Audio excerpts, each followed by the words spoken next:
Hi guys! Welcome back to my channel, and for today's video, ayan, ituturo ko sa inyo. I will teach you how to top up for another person. Okay, so ita-top up natin ibang tao. Kasi I have a friend na nasa Hong Kong, Bahrain, and ibang lugar hindi accessible yung top up sa kanila kasi hindi sila makagamit ng payment method or something na GCash, ganyan.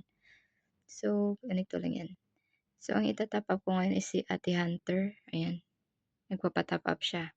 So, unang-una kailangan mo kunin yung ID number, yan. ID number ng taong ita-top up mo. And then, punta ka ulit sa home. Punta tayo sa profile ko. Click nyo 'to, yung sa ilalim yung parang pusa. So, yan. Punta kayo sa coins. Wala na akong coins. And then, nakikita nyo yan guys, yung change. Ayan. I-change nyo yan. Tapos, ilagay nyo dyan yung ID number ng ita-top up nyo. So, ayan. 89. Ano nga? 419.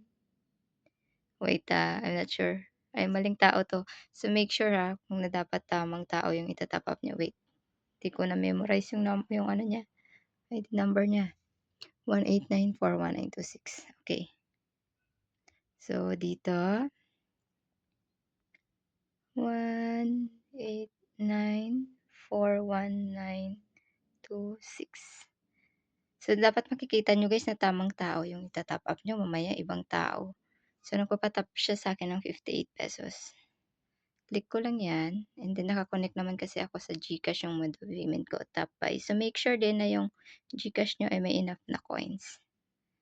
Kailangan ko lang ng ayan. And then,